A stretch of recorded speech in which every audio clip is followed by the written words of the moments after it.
Bon, ça c'est du roulant là, hein. C'est le début de la piste pour s'échauffer. Merci Quentin. Ah, c'est coquin quand même. Oh bordel.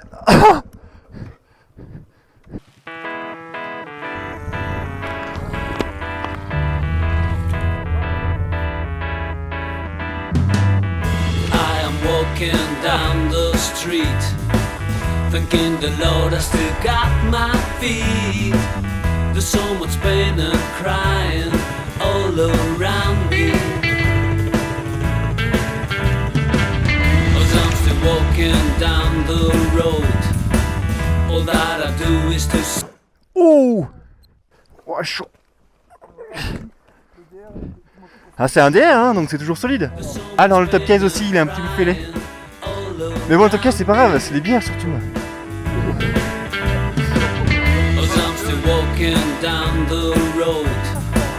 Bon, est-ce que j'ai vraiment encore besoin de vous faire une intro? Je pense que vous connaissez à connaître le concept.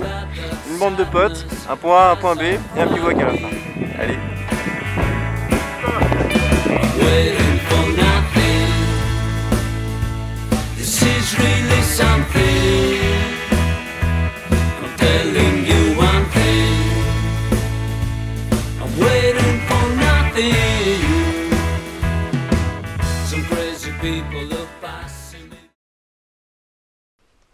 Bon Quentin, t'évites de tomber parce que le jus d'orange c'est pour demain matin, c'est pas pour maintenant.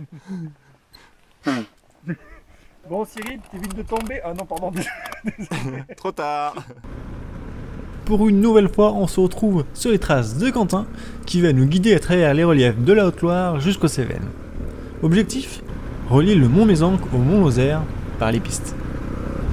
On dirait que ça devient un petit peu plus roulant. Là on va vraiment pouvoir profiter de ces grands espaces ici.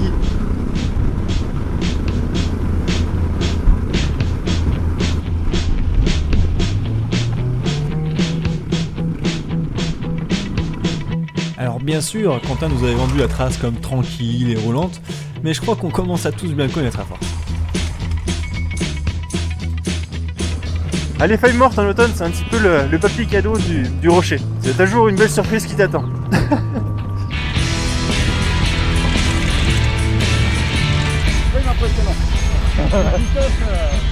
Qu'est-ce que t'avais promis à ta moto, Anto? J'avais promis, pourtant face à l'océan et les yeux dans les yeux, qu'il y aurait toujours que du propre maintenant, mais je crois qu'on a fait du sale.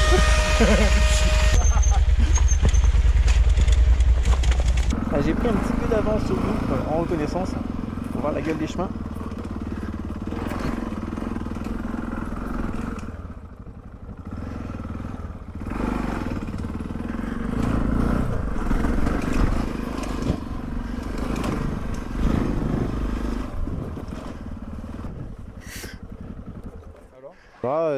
Je suis sûr que si Julien était là, il dirait que ça passe en roadster.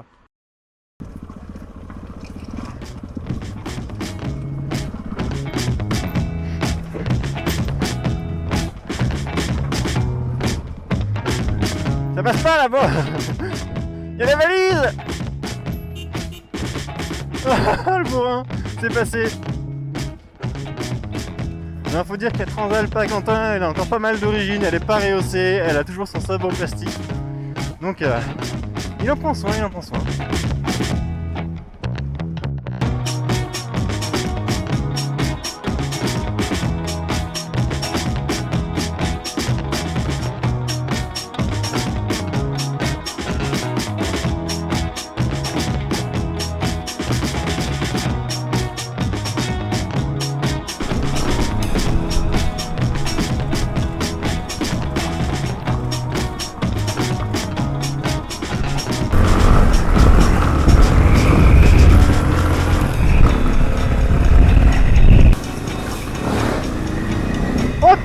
J'avais pas vu la plaque.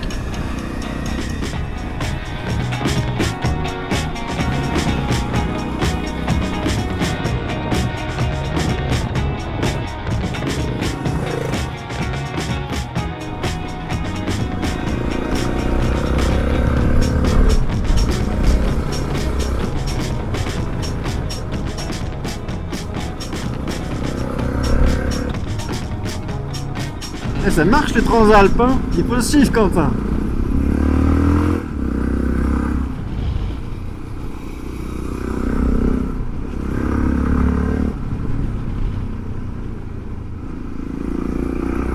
a fait une petite pause repas.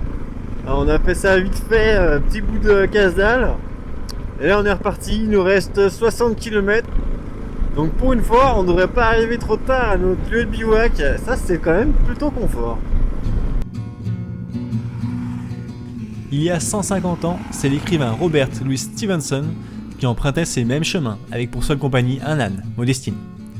Chaque jour, il écrivait son journal de bord, décrivant les Cévennes, mais surtout sa vie de voyageur. Alors forcément, je peux pas m'empêcher de vous citer un minuscule bout de son œuvre. Quant à moi, dit-il, je voyage non pour aller quelque part, mais pour marcher. Je voyage pour le plaisir de voyager.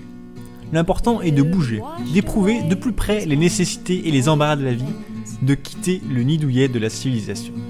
Du coup, je me dis que ce Stevenson, il devait pas être très différent de toi ou moi.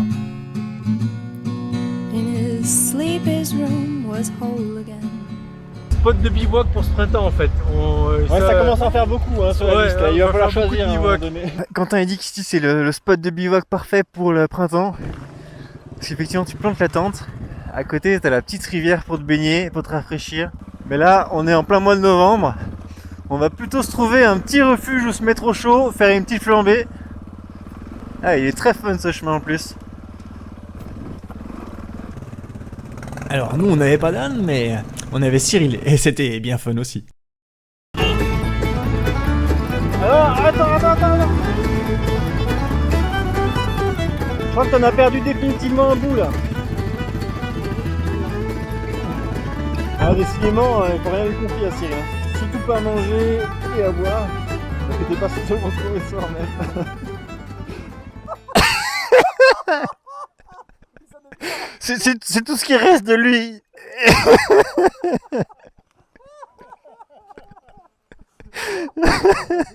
Déjà un embranchement, lui il s'arrête pas, il fonce. En fait, j'ai l'impression que tu m'avais. Non, j'étais en train de dire, attends, je regarde mon GPS, il fonce, donc il nous sème. Et Lucas revient juste avec une valise. Celle-là. Alors ça, vous voyez, c'est du VDMistan. Donc c'est vraiment ce qui se fait de mieux dans la merde. Avec des rock straps. Donc là c'est du tarpaulin de 3 épaisseurs. Et puis bien sûr le top case alu à la base, voilà. C'est vraiment ce qui se fait de mieux quoi. Nous on est de ce genre là. Anto, la prochaine marche, il y a le Brossignan qui se sépare de la moto. Attends, c'est pas fini, il a encore des sacoches. Hein. Ouais. Et puis quand le top case va Ouais, voilà, c'est ce que j'attends, c'est que le top case il finisse de se fondre et que tu vois les.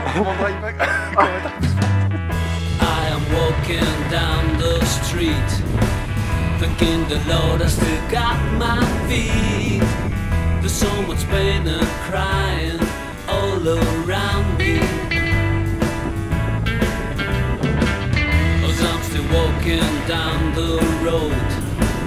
All that I do is to sing my song. Bref, j'essayais juste de faire un peu de poésie, mais je crois bien que notre vie de motard nous a vite rattrapés. Surtout dès qu'on a vu ces grandes pistes à perte de vue. Je crois qu'on est devenu encore plus débiles. This is really something. Telling you one thing. I'm waiting for nothing. Some crazy people are passing me by.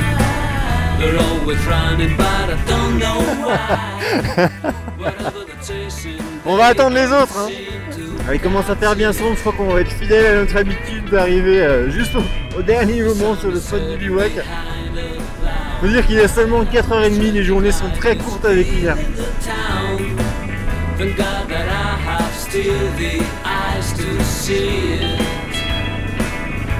Ça commence à être un petit peu humide dans le coin. Là on est au Mont Lozère. La batterie de ma caméra principale est lâchée à cause du froid. Donc on est quand même déjà à une bonne altitude. Bon, heureusement il neige pas encore, mais elle serait tardée. Les 10 derniers kilomètres se feront sur une piste rocheuse où l'obscurité et le brouillard nous empêchera de voir quoi que ce soit à plus de 20 mètres. Pour la vue, on va repasser demain. On rejoint donc au refuge Andrea, mais aussi Julien et Luc qui passaient par là au détour d'un road trip. Mais ça, c'est une autre histoire. Vous êtes en avance, dis donc. Pas beaucoup, hein.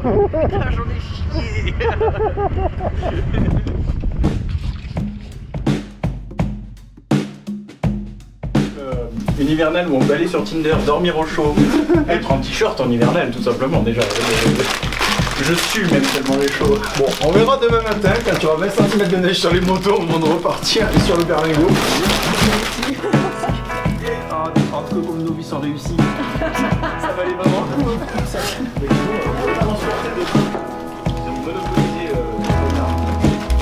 Quelle est la meilleure technique alors pour faire de la raquette en fuge? Alors on a le chauffe-plat réchaud à bougie. Romantique, la version romantique. La version romantique, le réchaud du lover.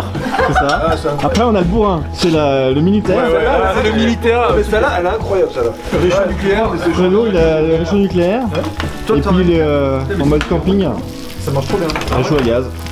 Tu t'en sers pas monsieur? Bon, ce qui compte c'est le résultat. Bah écoute, c'est le résultat, oui. Le résultat il a l'air de convaincre.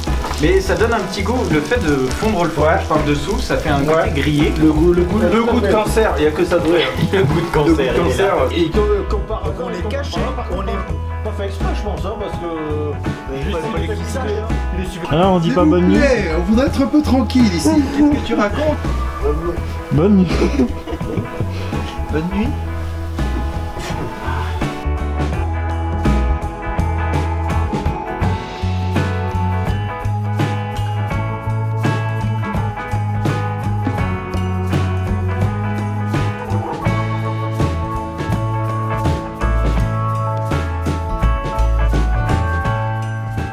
Il y a des réveils plus difficiles que d'autres. Mais quand c'est le lever du soleil qui te motive à sortir du duvet, tu te dis que ça annonce encore une belle journée de roulage.